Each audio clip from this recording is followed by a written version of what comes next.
Does God want a separation of church and state? Should Christians be voting biblical principles? Does it really matter who you vote for? Join Pastor Jerry Cook as he endeavors to answer these and many other questions over the next hour on Politics in the Pulpit. And now, Pastor Jerry Cook. Good afternoon and welcome to Politics and the Pulpit here on your hometown station, AM 1220 and 98.1 FM. This is your holy host, the Bishop of Santa Clarita, back for another opportunity to look at the world through the lens of God's infallible word. Excited to be back with you this week. I've got a great lineup of guests that are coming up here in the next few weeks, and I just want to kind of go over them because only one of them is tentative at this moment, but on June 5th, just a couple weeks from now, DA hopeful Nathan Hochman, who is, of course, running against George Gascon, will be our guest on June 5th. Encourage you to listen in on that day, especially those of you who may have voted for somebody else during the primary. We really got to get behind Nathan Hochman, so I encourage you to listen in on June 5th. On June 12th, for those of you who like to listen to the Morning Answer on AM 870 with Grant and Jen, Jennifer Horn will be my guest on that particular day. Encourage you to tune in on June 12th as me and Jen rap a little bit, and I take over for Grant on that day. And then June 19th, tentatively speaking, I'm not certain yet on the date, but right now, June 19th is the date. Dennis Prager is going to be calling in, and we will have a conversation about the opportunity that I had to see him a couple weeks ago at the temple that he teaches at, the Torah Minyan Temple in Burbank. And so we'll have an opportunity to dialogue back and forth on June 19th. Let me also remind you today, and I would be remiss if I did not remind you, this coming Monday, of course, is Memorial Day. And I know that a lot of folks just want to have a barbecue and want to get with their family. But, you know, if you start the day off right here in Santa Clarita, we have a great community of patriotism that is displayed every Memorial Day, every Veterans Day. And Eternal Valley Memorial Day observance at 10 a.m. is a great way to start your Memorial Day. Yours truly will be giving the invocation and the benediction. Congressman Mike Garcia, all of our local officials will be there, and I'd encourage you to come on out. Free hot dogs and sodas after the event. There'll be an awesome flyover from our armed forces. It's always a wonderful way to start off that observance. And talking about patriotism and the desire to keep California golden, our guest today is Elizabeth Wong Ahlers, who is a candidate for California Senate District 25. And Elizabeth, I had the opportunity to meet her a few months ago at a Pacific Justice Institute. I think it was a fundraiser, if I'm not mistaken, that night. Mm-hmm. And Todd Starnes was the MC. But Elizabeth comes highly recommended by Senator Mike Morrell.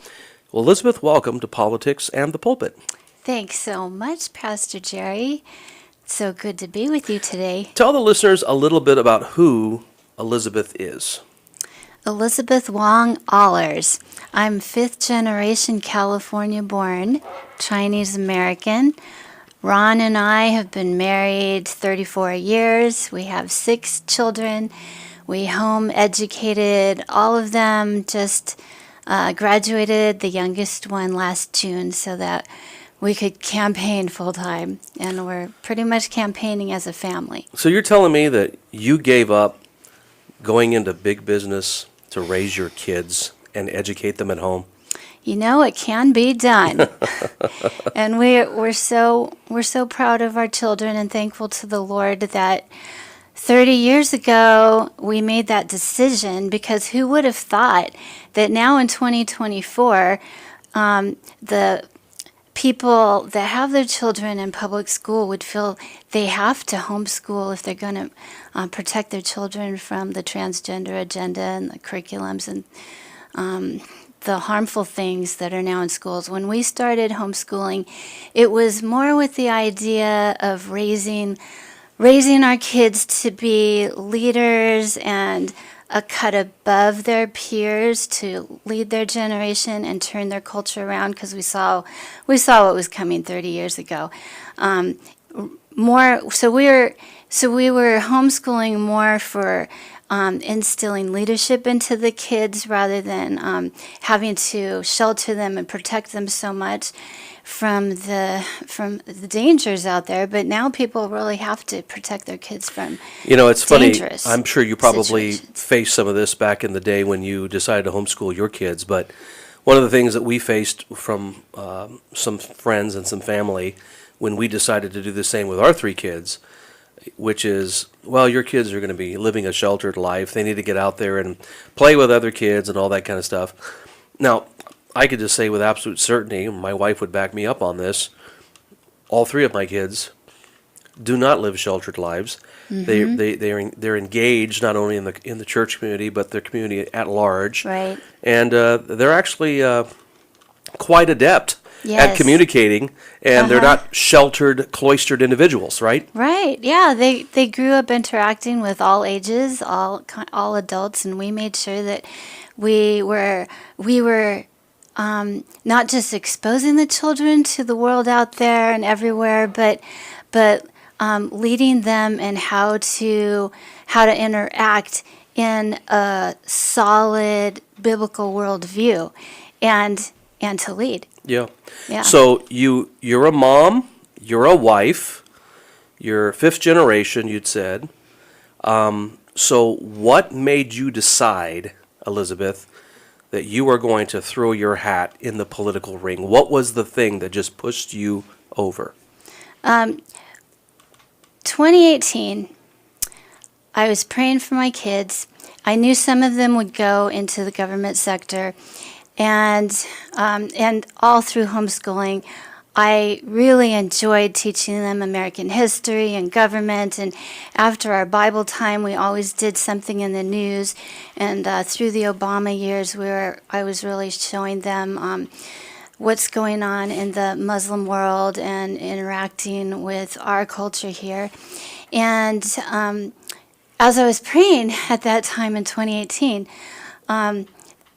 the Lord just seemed to speak to my heart, saying, what about you? You've got to do it. And I said, Lord, I'm teaching them to do it. I'm their mom. I still have 5 more years to homeschool them. And but the Lord said, you have to break the ground for them. You still need to make the way for them. And 5 years is enough time for you to learn everything you need to learn, and then you'll be done raising them, and this will be your next step. And I was just thinking about it yesterday that, people can get a Ph.D. in less than 5 years. So I got my Ph.D. in Christian ministry, and I've been using that. So it was 2018. So since then, I've been working towards this, but we had no idea that in 2020 the world would turn upside down.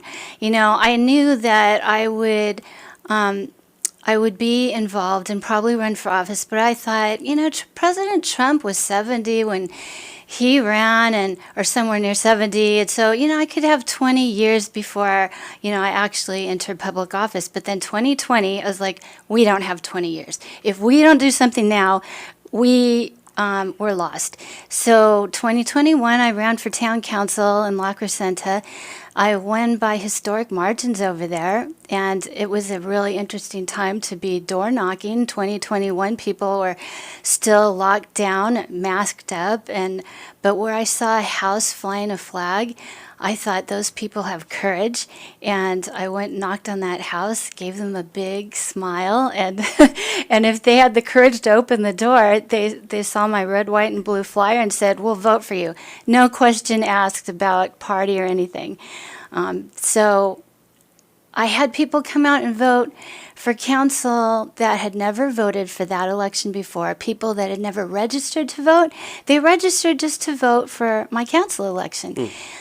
So that was sort of my Gideon's fleece, saying, all right, Lord, I'm stepping out and doing this. And then, it was so much fun. I had 50 friends that helped out with that campaign. And so the town itself was shocked. They're like, where'd she come from?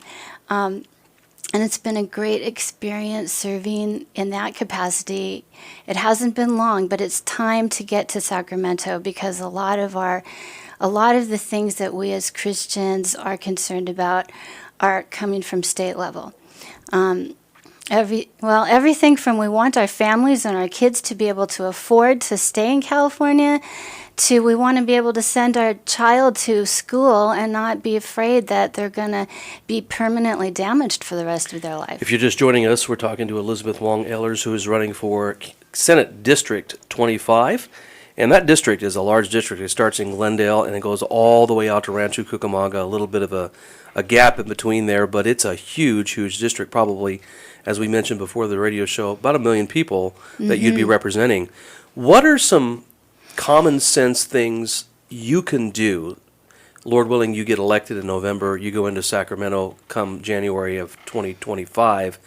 What are some common sense legislations you can be a part of that'll just bring the cost of living down for average Californians? Yeah, I was just reading an article this morning on affordability here.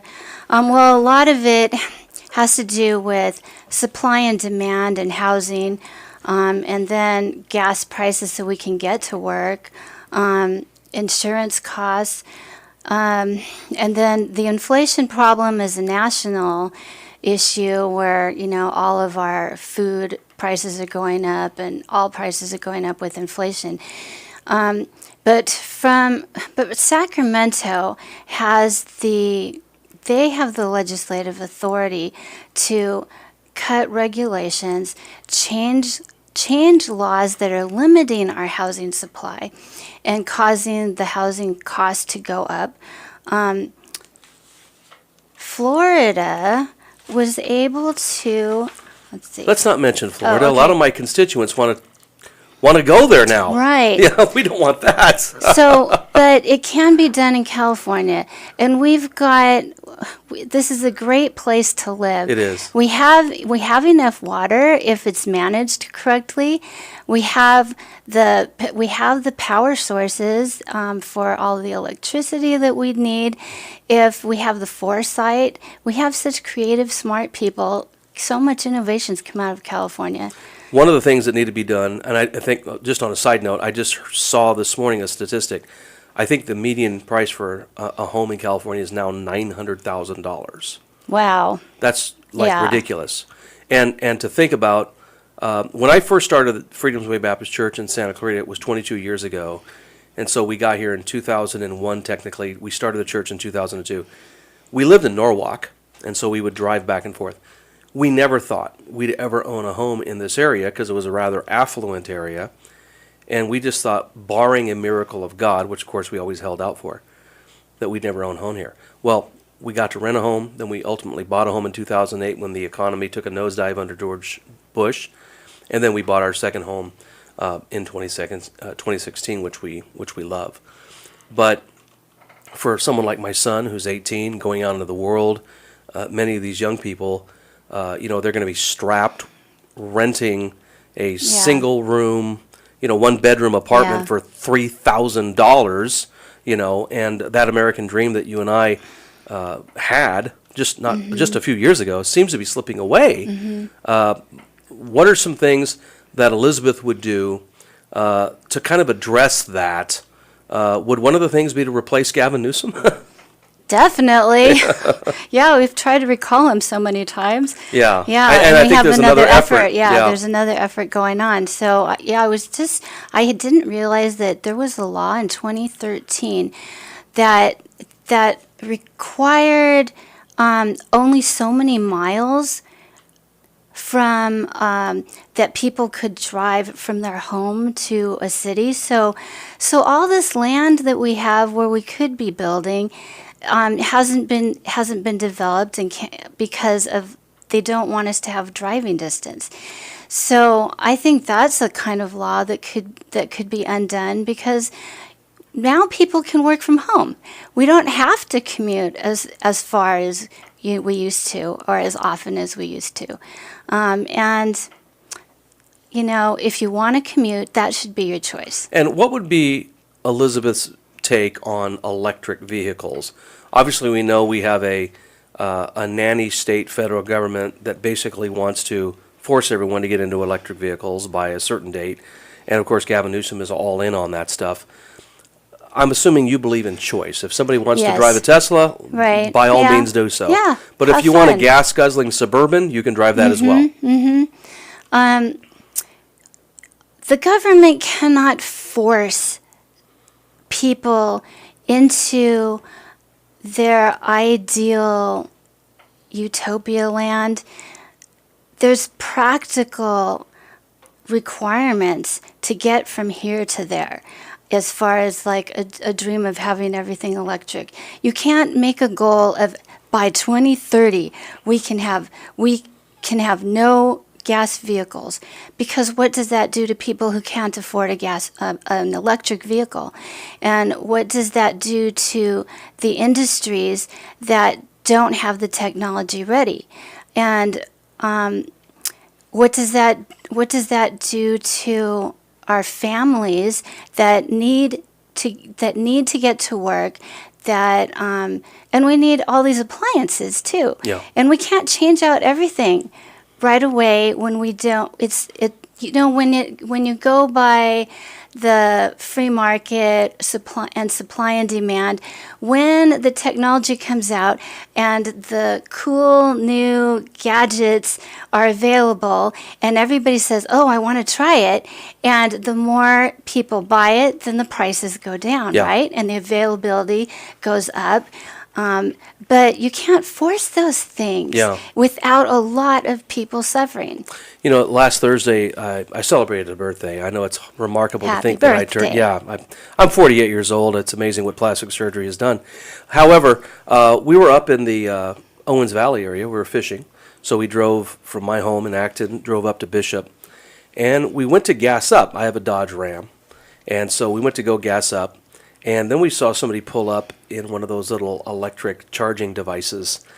It was going to take them at least 30 minutes to charge up their vehicle. It took me all of about 10 minutes, maybe less, to quickly gas up my Dodge and then be back on the road so I can go fishing. Right. Let me ask you a quick question before we get into our lightning round, Elizabeth. You ended up with 73,000 and some change in terms of total votes, and your Democratic competitor is at 67,266. Tell me about what your reaction was on March 5th when you saw the numbers come in and you were, 9-10 points ahead at that point until, of course, the slow, methodical count continued for the next 2 weeks. March 5th, we were at a friend's house, had our victory party. I was giving a speech, and everybody stopped listening. They were looking at the numbers on the screen behind me. I was like, okay, what's going on? So it was so much fun to have a true victory party. Within half an hour of the polls closing, we knew we had first place. So we didn't have to drag it on for weeks. So that was very encouraging. And I think that there's a lot of votes to be had out there that haven't been seen. Mm-hmm. And so, though the Republican registration is not what would be called a competitive district, there's a lot of no party preference and moderate Democrats who are seeing that things are not going well in California, and maybe we need to change a direction. Why do you think, obviously the Democrats have had a stranglehold, metaphorically speaking, on the African American vote since LBJ at least. And why do you think that the Asian community tends to vote for Democrats? Some of the cities in my district are up to 66.5% Asian, and most of the registrations are Democrat. There's a perception of the immigrants that the Democrats are going to help them and they're for them, and also just linguistically, if they're new to English, they think democracy, Democrat, is the same thing, and that's a good thing. Well, that's interesting.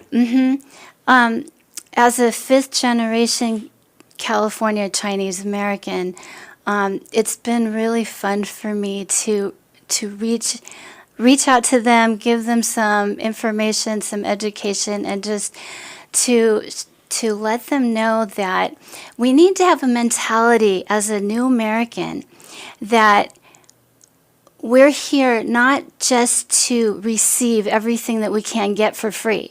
And that's usually the way the Democrats get the immigrants vote, is free this and free that. But I teach them that as an American, now you have so much to contribute. Especially, I speak to the Asians from my own experience and say, from our culture, we have so much to contribute, and that's the way America works. We need to change our mentality of I'm a guest, I don't belong here, and I just need to get everything I can out of this new country and be defensive. But now, as an American citizen, this is your country. And there's a great book by Eric Metaxas, The Letter to American Churches, right? And I took that book to a prayer meeting of 100 Chinese-speaking pastors, and I said, you are the American church. Even though you teach your congregations in Chinese and you're all immigrants, you are the American church. America needs you. So vote for Christian values, because those are family values and those are good economics. There's the wisdom of finances that we get from biblical principles. Why would some of these, right before we get to the lightning round here, because we're gonna start going through this pretty quickly, but why do you think that some within the Asian community and even the African community who tend to be Christians, why do you think they have such a hard time separating their Christian convictions from the political party or the Democratic Party, if you will? I mean, because as a Christian, a traditional, fundamental Christian, I could never vote for the Democratic platform. It's the antithesis of what I believe as a Bible believer. And I know that there are many within the Asian community who have converted to biblical Christianity, many, of course, within the African American community who have converted to biblical Christianity, but yet, for some reason, they're stuck on this notion of still voting Democratic. And I think it's interesting what you just said earlier. They come here, they think democracy is good, they see Democrat, and they think that must represent what I believe in this country. I think it does have to do with culture. Our very American way, and maybe Western European traditional thinking now, after 250 years of the United States being its own country, is an independent, thinking, informed electorate, right? Culturally, some really stick to their leaders. And if their leaders are voting one way and they feel that they would be disloyal to the group. I see. And so I think that's a lot of it. And so that's why I was really kind of hard on those pastors, because they're the leaders. Yeah, well, you should have been hard on them. In fact, I'll give you a few sermons to get them at the next time you see them. So let me go through a lightning round here, Elizabeth. Where is your take? And again, let's do these within 30 to 40 seconds if you can. What is your take on illegal immigration? Illegal is lawlessness, and it's a mess. So we need to enforce the laws that we have and have an orderly immigration process. It's better for everybody. Absolutely. Yeah, so we believe in legal immigration, doing it the right way. This is an easy question. We live in probably one of the highest tax states in the Union next to New York. Where is Elizabeth Wong Ahlers on taxes? The main function of government is really to protect people from the lawless ones, so to punish the criminals and to protect the citizens. That's the basic. And so if we've got so the taxes should go towards, protection and streets and infrastructure, water storage, those kinds of things. But our taxes are way out of control, providing sanctuary for illegal sanctuary and medical procedures for people out of state, abortion for people out of state. With a $73 billion deficit, our taxes can't support all of that. And you would just say straight out, we are too taxed Yes. in California. Yes. I just heard today that, or yesterday, that the gas tax Yes. is going to be up Yeah. to almost $2 Right. by 2026 if what Gavin Newsom wants to implement is going to go into place. And hopefully, someone like you, should you win in November, will be one of those individuals who try to stop that. Right. Repeal the gas tax. Absolutely. Obviously, you're a Christian, so I kind of understand where your position on abortion is, but obviously abortion tends to be more nuanced when it comes to politics. We know the former president just came out a few weeks ago and said, the exceptions clauses, rape, incest, the life of the mother. I'll just be honest with you. Hopefully this doesn't contribute to what your thoughts are on this issue, but I just believe that abortion needs to be abolished tomorrow, and I would love it to be abolished tomorrow. What does Elizabeth Wong Ahlers believe about abortion? I'm mother of 6 kids, and I've got 3 in heaven that were never born. I would have given my life for their life. So it's definitely every life is made in the image of God. And everything we can do to save those lives is a high priority for me. Absolutely. And would you say that the constituencies that you would be representing, where does let's just say the Asian community, where does the Asian community stand on the issue of abortion? They don't like to think about it much.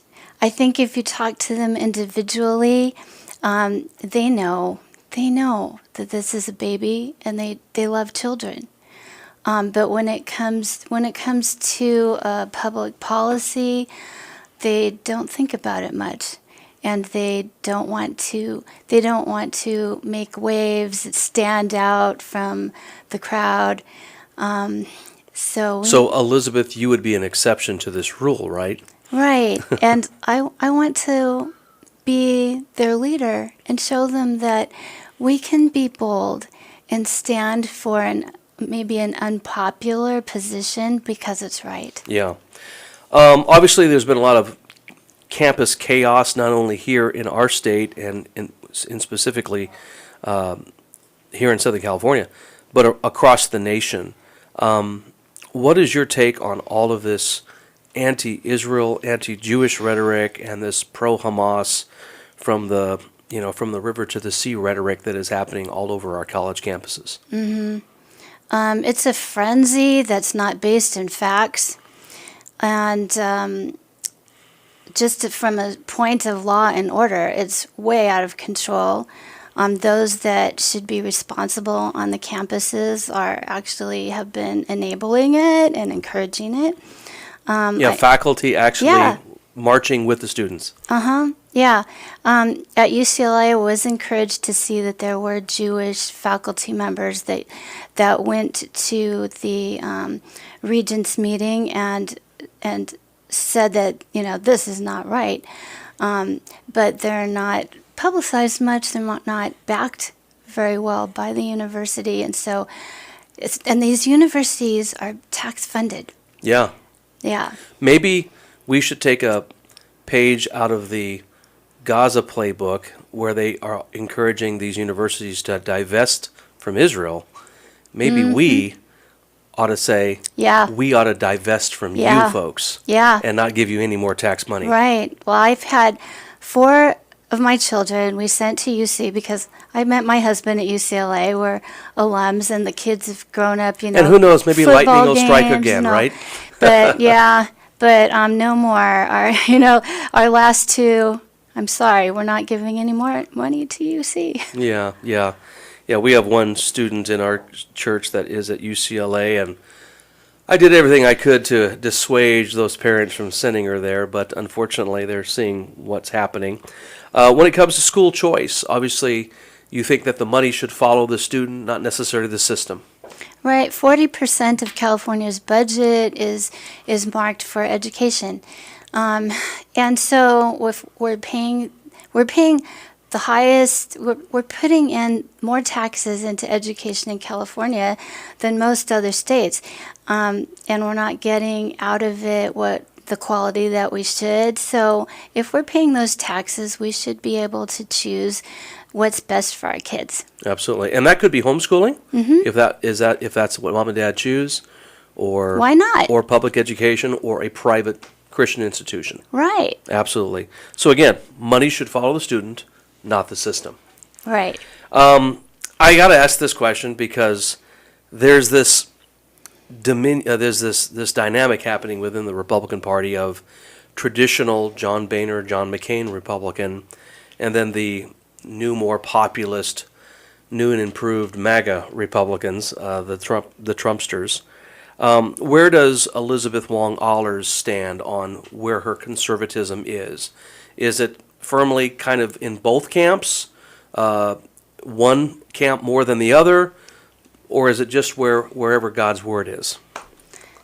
Well, in 2016, when President Trump was elected, I was surprised, and it was refreshing to see that someone who's been in business and someone who speaks to the everyday person surprised everyone by winning, and he did a great job through that first term. I've been a registered Republican since I was 18. My grandmother had Ronald Reagan's picture on her mantle. I think for Bible-believing Christians to have influence in the government as an elected person, we need to be able to work with everybody to get something really done, without compromising our biblical values. Mm-hmm.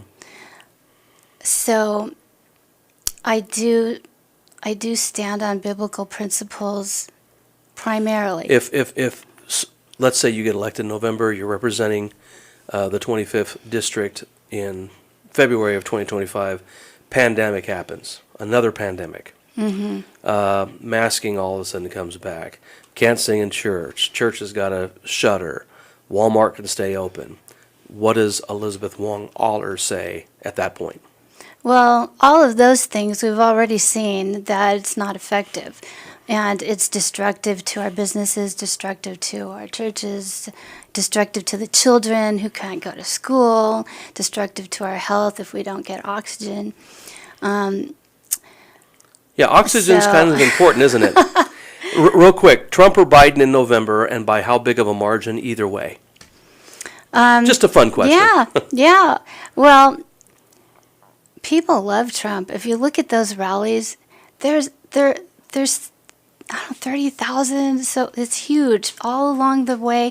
So here in California, it's hard to see that, but I think nationwide, Trump will win. Yeah. If folks want to support you, they want to give you some money, they want to volunteer for your campaign, how would they get a hold of you, Elizabeth? Thank you, Jerry. Elizabeth4senate24.com. Website and online donations. All right, and it doesn't hurt to have some money, right? Oh, no, yeah. The third place in the primary, so only the top two have names on the ballot in November. So I placed first. And the third place who lost, she spent $3.1 million and lost. But we need money especially for the general election, because I can't reach every person in that million-person population personally. Yeah. So we need events. Radio. We need radio. We need ads, digital ads. We were able to do some commercials for the primary, but that takes the money. It takes a lot of money. Elizabeth Wong Ahlers, well, we wish you huge luck and God's blessings going into November. I hope we'll be able to connect between now and then, and maybe have you part of our rally in October. I wanted, during this final segment, to play a rather lengthy video that I found rather helpful. It's called No Better Letter, and it is a poetic take on the letter that the Danbury Baptists sent Thomas Jefferson, who was just the newly elected president of the United States at the time, talking about whether or not the government would impede on their ability to worship. And then, of course, Jefferson writes his letter back to the Danbury Baptists, and then, of course, we have that phrase within his letter that has been so abused by the political left and even some misunderstanding it on the right, that phrase, a wall of separation between church and state. I'm going to show this at our church in a few weeks, but I want to play this for you. It's called No Better Letter, and it's all done in poetic rhyme. Listen to this.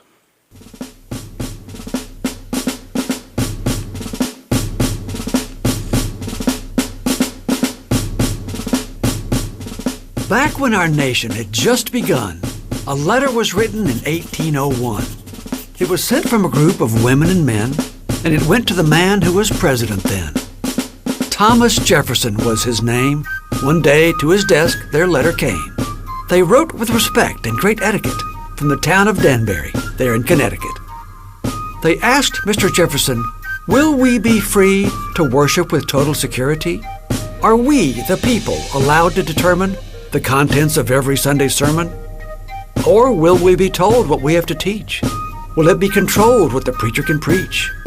Will we be free what to say in a prayer? And will we be free to pray anywhere?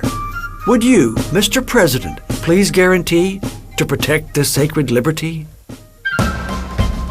Then on the first day of 1802, the president pondered what he should do. He gave their letter a long, hard think, then dipped his quill in his bottle of ink. Jefferson told them, "Please have no fear. As you worship God, we won't interfere. In our great country, the law will permit every person to worship as they see fit. You'll never be told how or where you can pray or what to believe in your personal way. Each person's beliefs are fully respected, a right that will always be fully protected. No one will tell you what must be believed or how to practice the faith you've received. It's a right that comes not from man, but above. We shall not prohibit free exercise thereof." He wrote of a wall that would separate, protecting the church from control by the state. A wall built with laws instead of bricks to thwart fickle winds of politics. It's America's way that must always persist. To cherish these freedoms is why we exist. Jefferson signed, then sealed his letter, and no one could have said it better. He stuck on a stamp and off it went, then back to their town his answer was sent. They opened his letter to all it was read, then they rejoiced when they read what it said. Our church bells will always be free to ring. We'll never be told what to preach, pray, or sing. But sadly, his words have been misunderstood. They've been twisted to do more harm than good. His words have been used to tell church people to keep their beliefs walled up in their steeple. Walls keep getting built at a furious pace. The problem is, they're in the wrong place. The wall builders claim it's the job of the state to stop faith from passing beyond the church gate. They say the intention of Jefferson's wall was to give the church almost no freedom at all. And then to add to their confusion, they claim it's in the Constitution. They say when you pray, they'd prefer that you hide. If you pray in public, your rights are denied.